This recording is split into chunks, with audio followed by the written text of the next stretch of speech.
صفا العبد من حق الجماهير القطرية أن تطالب بالكأس وكأس هذه البطولة، لكن هل أقنعك العنابي حتى الآن؟ أقنعك أداؤه؟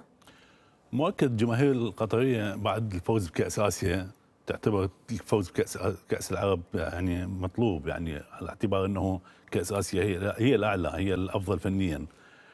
لكن لو نرجع إلى المستوى اللي كان عليه المنتخب القطري في كأس آسيا وقارناه بالمستوى الحالي، أنا أعتقد أنه المستوى اللي كان عليه في آسيا أفضل كثير من المستوى الحالي. هناك بعض التراجع في المستوى العنابي، هذا لا يعني أنه حظوظه ضعيفة في الفوز بكأس آسيا، لا، هو واحد من المرشحين للوصول للنهائي.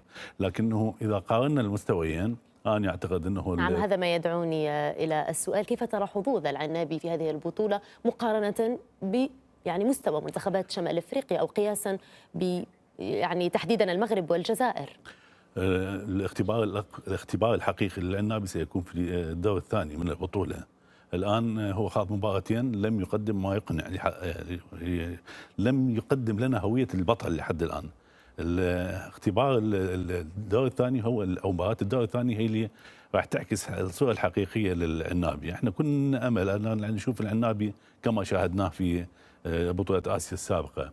هناك تراجع على مستوى الاداء الفردي وعلى مستوى الاداء الجماعي. انا اعتقد بعض اللاعبين لم يقدموا الصوره احتفظ لي الحقيقيه. بهذه المعلومة.